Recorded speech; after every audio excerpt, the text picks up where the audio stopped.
ગીર સોમનાથમાં કેરી અને તલ, બાજરી, અડદ સહિતના ઉનાળુ પાકને મોટા પાયે નુકસાન.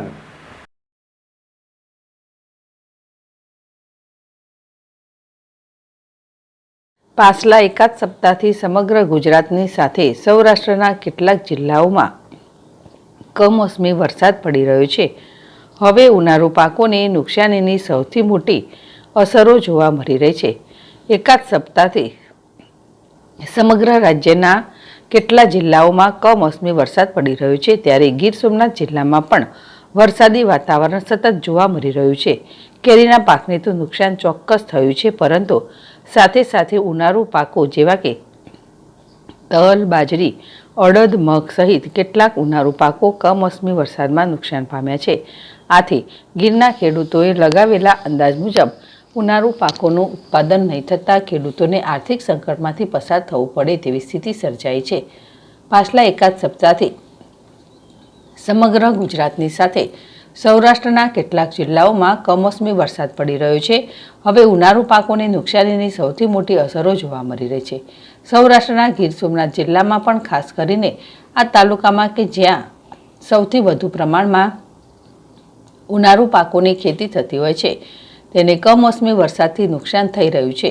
ઉનાળુ પાકોના વાવેતર પૂર્વ ખેડૂતોએ જે અંદાજ ઉનાળુ પાકોનો લગાવ્યો હતો, તેમાં હવે વિપરીત સ્થિતિ જોવા મળી રહી છે.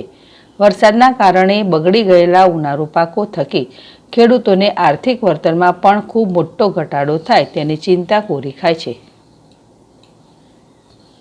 ગીર સોમનાથ જિલ્લાના કોડીનાર, વેરાવળ અને તલારા સહિતના તાલુકાઓમાં ઉનાળા દરમિયાન અડદ, મગ, તલ, બાજરીની સાથે અન્ય કઠોળ વર્ગના પાકો ખૂબ જ સરળતાથી અને સારા ઉત્પાદન સાથે ખેડૂતો મેળવી રહ્યા હતા, પરંતુ આ વર્ષે અચાનક પાક તૈયાર થવાના સમયે કમોસમી વરસાદ પડતા ખેડૂતોની તમામ ગણતરીઓ ઊંધી પડી ગઈ છે. મારું નામ મોરી ગટુભાઈ મેરાણભાઈ. હું મિત્યજ ગામના ખાતેદાર છું અને મેં પણ થોડુંક ઉનાળુ પાકમાં કઠોળ વાવ્યા છે. અડદ અત્યારે ઓલરેડી પાકી ગયા છે, પણ વરસાદને કારણે એનો પાક હાથ ઉપર આવી શકે એમ નથી. કુદરતના પહેલા સામે જગતનો તાત બિચારો લાચાર થઈ જાય છે.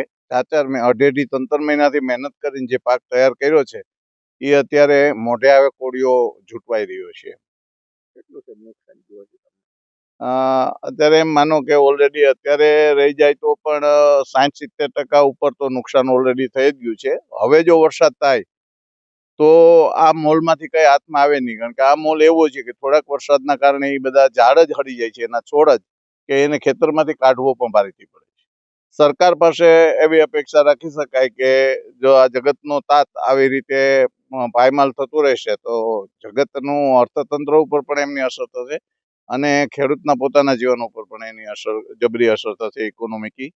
એટલે થોડી જો સરકાર એના પેકેજ પ્રમાણે વહેલી તકે પોતાના કર્મચારીઓ દ્વારા ઓબ્ઝર્વ કરાવી અને એનું કઈ વળતર ચૂકવે તો જગતના તાતને થોડી કળ વળે. જે આ કમોસમી વરસાદને કારણે છેલ્લા 7 દિવસથી સતત વરસાદ પડી રહ્યો છે અને દરરોજ વરસાદ આવે છે. એને લીધે આ કઠોળ પાકમાં છે, મગ, અડદ છે, તલ છે, એ બધી રાગજાત કહેવાય. રાગજાત એટલે વરસાદ થાય એટલે એનું પત્તું પૂર્ણ વિરામ મુકાઈ જાય, એટલે ખેડૂતોને મોટું નુકસાન છે. 90% ઉપર અત્યારે નુકસાન થઈ ગયું છે. હજુ પણ વરસાદની આપણા ગુજરાતના આગાહી કરો પરેશભાઈ ગોસ્વામી અને આંબાલાલ આપે છે, તો એ વરસાદ થાય તો ખેડૂતોને 100% નુકસાન છે. સરકાર પાસે મારી એવી અપેક્ષા છે, સરકારને હું કહેવા માંગુ છું કે સરકારશ્રી આ ખેડૂતોની તાત્કાલિક સર્વે કરી અને સહાય ચૂકવે એટલે ખેડૂતો થોડો ઘણો છે એ ઊભો થઈ જાય. નગર આમાં ખેડૂતને જગતના તાતને ઉપરથી પણ માર ને નીચેથી પણ માર, બંને બાજુથી મારથી ખેડૂતનું દેશનું અર્થતંત્ર, કૃષિ